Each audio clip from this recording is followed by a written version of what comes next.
Imagine you're standing inside a villa just outside Rome. The year is 73 after Christ. You're 15 years old. Yesterday you met a man for the first time. Today you married him. He's a centurion. Your father arranged the match. You were never asked if you agreed. The ceremony followed every rule. The sacrifice, the vows, the procession through the streets. Everyone congratulated your father on a successful alliance. Men clapped your new husband on the back and joked about his luck. No one asked how you felt. Now the feast is over. The wine has flowed freely. The guests are loud and unsteady on their feet. Your husband takes your hand. His grip is firm, possessive. He leads you away from the crowd. You walk toward his quarters. Your heart is racing. Your stomach feels hollow. You're terrified. But you tell yourself the same thing every girl is taught to believe. It will be over quickly. You reach the door. He opens it. You step inside. And you see them. 5 men, sitting on benches, drinking wine, smiling. They aren't leaving. This is the part most people don't understand about Roman marriage. The wedding night wasn't private. It wasn't gentle. And it wasn't really about the couple at all. It was a public demonstration, a political act, a ritual designed to establish dominance and control. This wasn't deviance. It wasn't cruelty for cruelty's sake. This was standard practice. It was written into marriage customs, defended in legal texts, recorded by Roman historians and poets without hesitation or shame. Let me show you exactly what happened in that room. If you believe that the darkest systems of power in history must be remembered, consider liking this video and subscribing. Your support helps uncover more accounts buried in the shadows of ancient empires. The ritual had a name. Romans called it deductio in domum mariti, the leading of the bride into the husband's house. It sounds simple. It wasn't. After the ceremony, the bride was escorted through the streets in a procession. Family members, friends, witnesses. If the groom was a soldier, the procession was deliberately loud. Crude songs were sung, sexual jokes were shouted, encouragement was hurled toward the groom. The bride's fear wasn't ignored. It was mocked. You were expected to cry. If you didn't, people noticed. A dry-eyed bride raised questions. Questions about virginity, questions about shame. If you didn't cry, it suggested you'd done this before, that your body wasn't untouched, that your family had failed. So you cry, not only because you're afraid, but because fear is part of the performance. Your tears are required. The procession reaches the house. You're led inside. You assume the witnesses will leave. They don't. In military marriages, especially among centurions and lower-ranking officers, the custom was explicit. The groom's comrades entered the bedchamber. They sat down.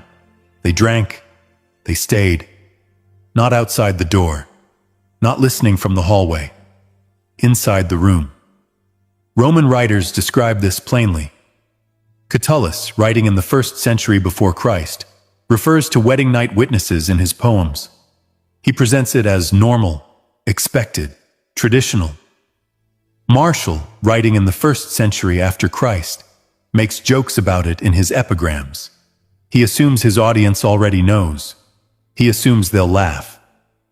Plutarch, in his writings on Roman customs, notes that military marriages often included fraternal witnesses to ensure the union was properly consummated. Properly consummated.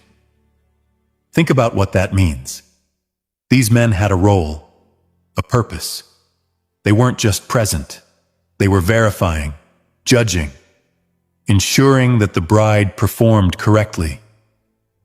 Now imagine it from her perspective. You're 15.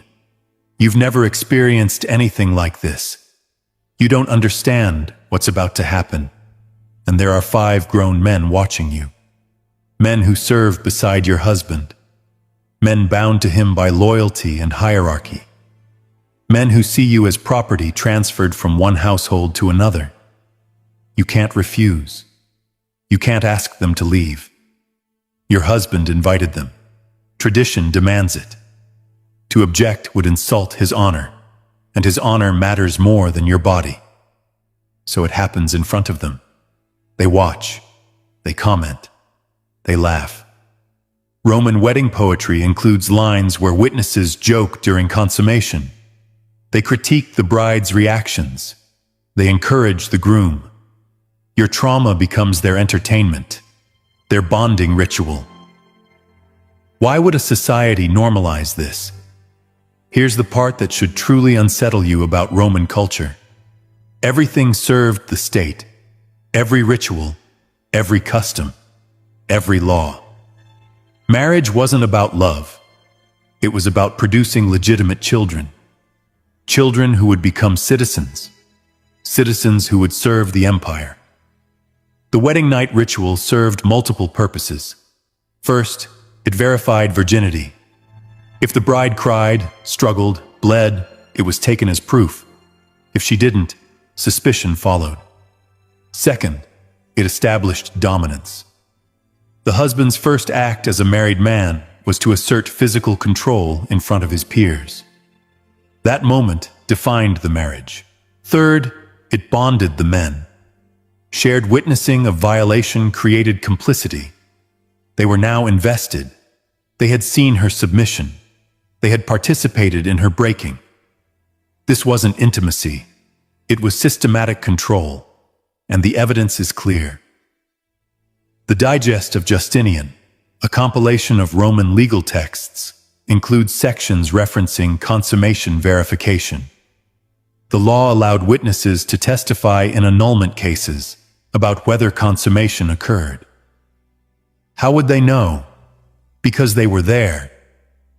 Marriage contracts from the 1st and 2nd centuries, preserved in papyri from Roman Egypt, sometimes include clauses specifying who would verify consummation. Names were listed, roles were defined, and if verification failed, consequences followed.